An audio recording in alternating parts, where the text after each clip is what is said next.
My major design project was called Life in a Metro.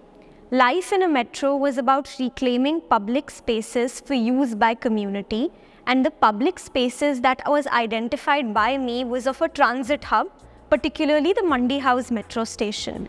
I am Rashika Lungani, a final year interior architecture and design student at IID. Now, in this project itself, I divided the station in two parts, an underground and an overground metro station. So, what led me to arrive at the Mandi House is a very interesting story. I was transiting one day and I arrived at the station and I saw this massive spans of underutilized space in the middle of what is a very rich locality.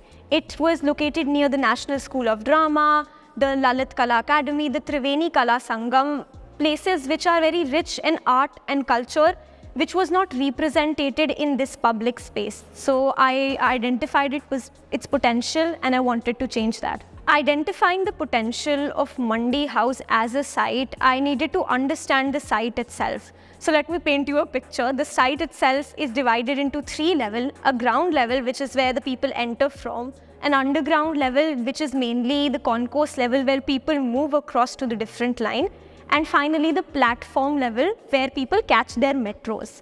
Now, given the importance of functionality over any design, I knew I could not do anything in the platform level, leaving me with the other two levels.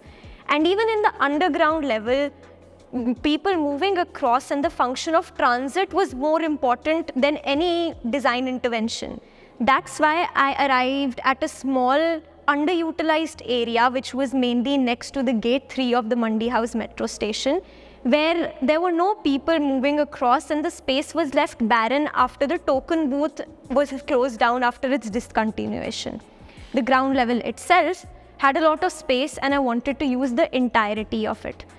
Now, when I was going through the site itself, there were certain problems which were brought to my mind. On the underground level, I noticed there were no spaces for people to sit. It was just a dull transit space with no character to it, which I thought is something that could be rectified by good design. On the ground level, on the other hand, the situation was a lot more worse. It was 32,000 square feet of area being used for nothing, a paved space at the side of the road, and that was it to it.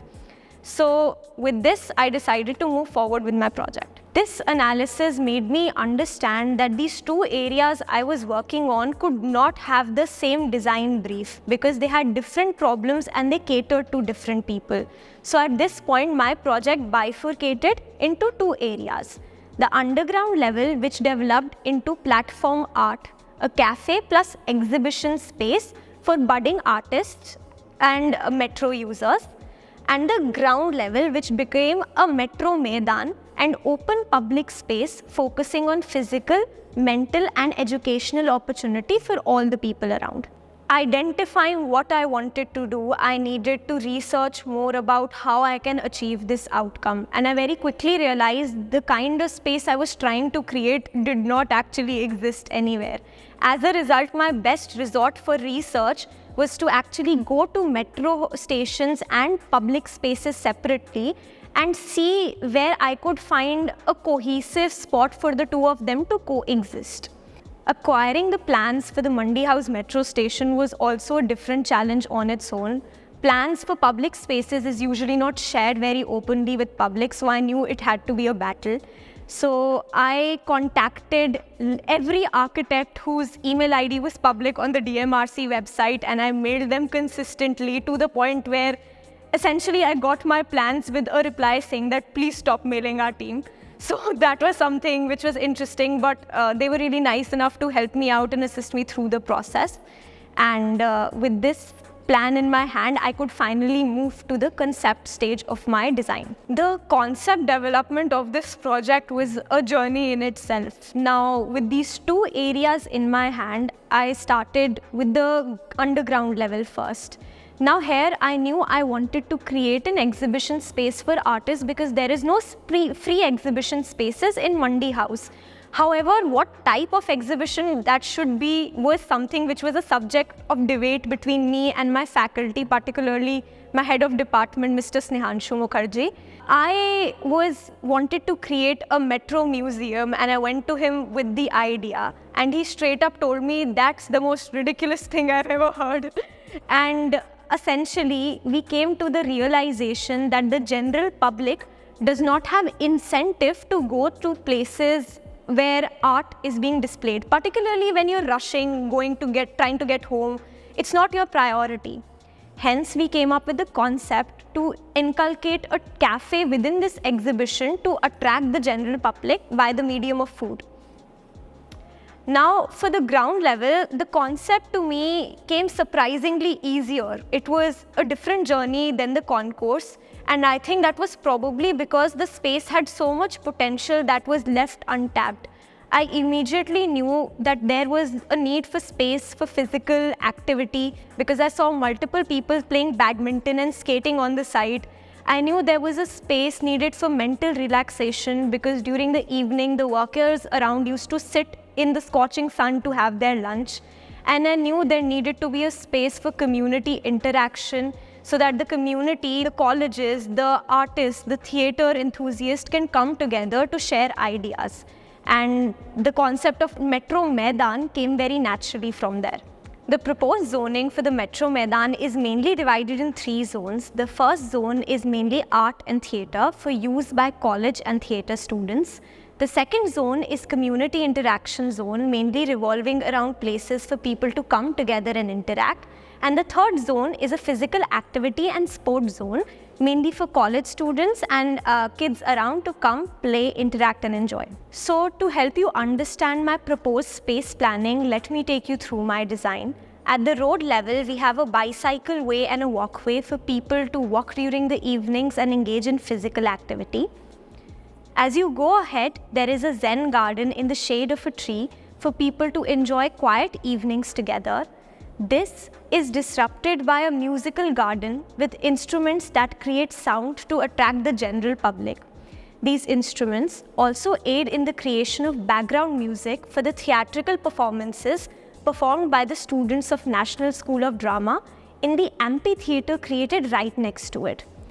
As you go ahead to the community space, there are plenty of sitting areas for people to enjoy a peaceful evening in the shade of a tree or a building or a mural created by artists.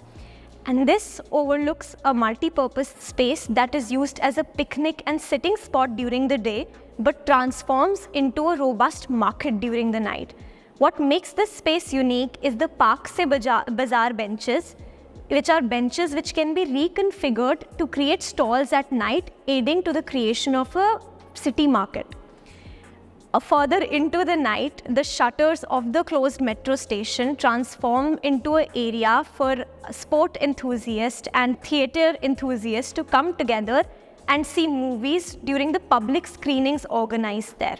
As you go ahead towards the physical activity space, a zone located away from the entry and exit gate, receiving limited to no traffic, the transition is marked by a pergola with stained glass that creates a beautiful interaction with the sun.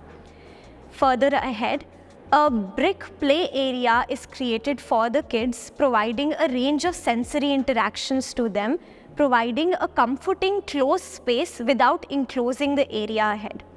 Further ahead, paved yoga mats, skating ramps, and painted miniature badminton and football courts create an open public space for sport enthusiasts, college students, and the community to come together and engage in a healthier lifestyle. As you come inside the metro station towards the underground level, you will see in front of you near the gate 3 of Mandi House metro station that a bunch of token booths have been left barren. After the token of the metro was discontinued, this area was essentially left as it is without any intervention.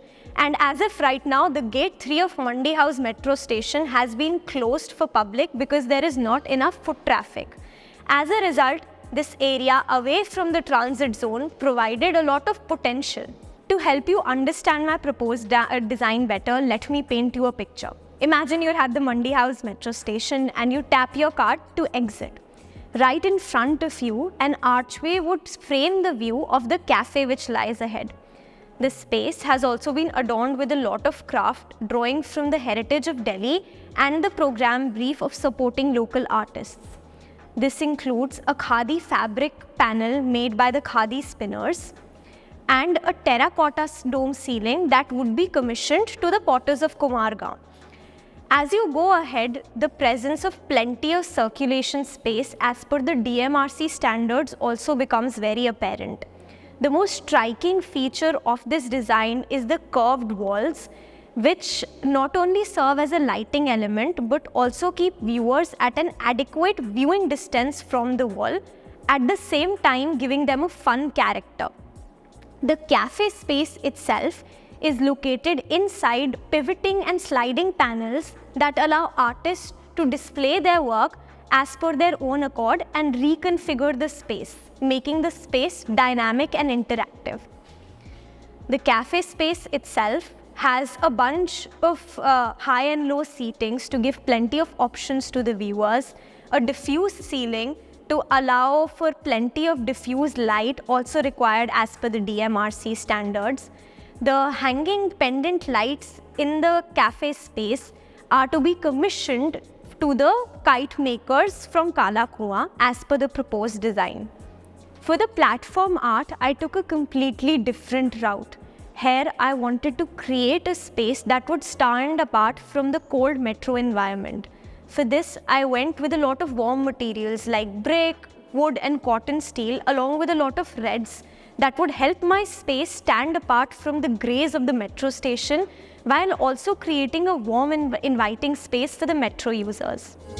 So model making as a task was something which was extremely daunting to me. I don't have a lot of patience to sit down and make tiny models. As a result, I tried to force my faculty to not let me make models. I went to them multiple times saying that, please, I will do anything, but don't make me make a model. And I was initially proposing creating vague and abstract models to convey my ideas. But they were really adamant that a detailed model is what I needed to put the nail in the coffin for this design. When I started making the model, I knew that it needed to be monochromatic. So I started experimenting with different techniques, and that led me to arise at MDF laser cutting. So with this technique, I was able to efficiently make the layout of my model and start putting it together. The models for the ground level and the concourse still had some difference to it. In the ground level, I had a lot of foliage around and a lot of details to populate the model. But on the concourse, in the end, I felt like the model was missing a final touch. And it was recommended by my father that the concourse model have lights in it to create the illusion of an indoor space. So given the large scale of my ground level, the model for it was made at a 1:250 scale. On the other hand, the concourse level model was made at a 1:50 scale. In the earlier discussions with my faculty, we all were extremely apprehensive about this project. It's a project that has not been done before.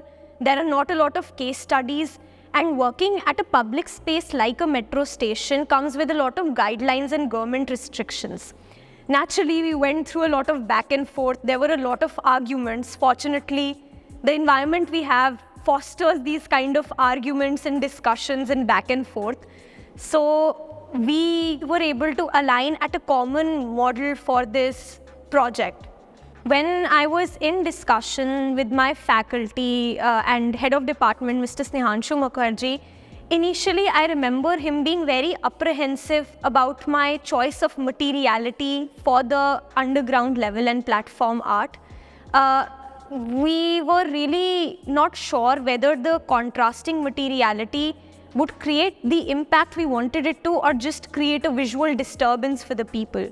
So we went through a lot of back and forth and iterations. I remember arguing with him, saying that I do not want granite in my space. On the other hand, he felt like that would be the ideal way forward. However, these discussions ended up being very fruitful because we were able to align at a common ground. The need for his granite and the need for my wood merged into an application of a brick floor in this space. showing how design discussions are very important to arrive at a holistic and acceptable outcome. Over the course of 6 months, we had like multiple external jurors coming in to review our work and give us feedback. I particularly remember this one jury where I was showing him my design and he said, all well and good, but do they meet the DMRC fire standards? And I remember my entire world just came crashing down because that was something I didn't consider in the first place, which highlights the importance of how critical it is to have outside opinion or a fresh eye on your work. An interesting part of my project was the ground level, the Metro Maidan, which took place at an architectural scale. This really helped me because my faculty are also architects by profession. So their input on something apart from interiors also helped me get a broader perspective of how I can go about my project. If I were to quote one particular feedback like this, it would be by my course leader, Mrs. Rashim Mahajan. I remember I was creating this Shamiana for my outdoor space and I went all crazy on the design only for her to come back to me and mention, Rashika, how will the water go down this? What is the drainage system you will put in it? And I was like, what do you mean, ma'am? I created a beautiful design. You're asking me how the water goes down this. So it helped me understand a lot about architecture, landscaping, and the importance of functionality in outdoor spaces. For the platform art, initially, I had proposed the use of PVC panels and a lot of wood and a lot of fabric in my space to create that illusion of fluidity and artist-oriented area. However, I very quickly realized that fabric is not very efficient at fire control. So naturally, this caused me to relook at my material and arrive at materials like brick and cotton steel, which are also approved by the DMRC fire standards. So that was a learning about how to align design with the functionality of a space. I think as a budding designer, our initial overview to any project is very narrow. And for us to be open to more opinions and to be open to other options, we really have to be pushed to our boundaries. And that is what faculty feedbacks and external juries does for us. It forces us to look at things and answer questions which we probably didn't want to answer in the first place. So these were really important to identify the milestones and growth in my design, without which I probably would have just accepted my first iteration and moved on. I remember that I finished my 12th grade in 2020, which was the high point of COVID-19. And at that time, I was just looking for a university whose people I could connect to. And IID proved to be that place for me. I came here to meet the faculty and interact with them, and their opinions, their way of communicating really left an impact on me. And it was that community that pushed me to go forward with IID as my final choice for a university. I knew I wanted to be an interior designer ever since I knew that an interior designer was a profession. I would probably not be able to pinpoint the exact moment when I realized I wanted to do it, but I always knew I wanted to do it. But I had a very naive way of looking at what the profession meant. 4 years ago, when I applied for this course, I thought interior design was all about choosing wall colors and painting pretty things and putting nice things on the wall. However, now I have a more mature way of looking at it, and I realize how technical the profession is. And that's not necessarily something which is to be afraid of. Spaces are complicated to make, yet they look so simple. And that is something which I have learned through these 4 years. Building spaces requires a lot of effort, but at the end of it, the outcome should look effortless. It's about how much effort and detail you put into creating something simple and creating a space which creates an impact on the people around it. I have learned a lot about technical details and design over the 4 years. However, my professional and personal development still paramount all of them. And the critical learning I had during this project was the social responsibility a designer carries. It's very easy to think of a designer as the person who comes at the end of the project to make it look aesthetically pleasing. However, I realized how important a designer is for the general public to be able to use a space, even if it means just giving a shaded space for somebody to eat their lunch during the evening. Being a designer carries a great responsibility towards the community to create spaces for them and to be used by them.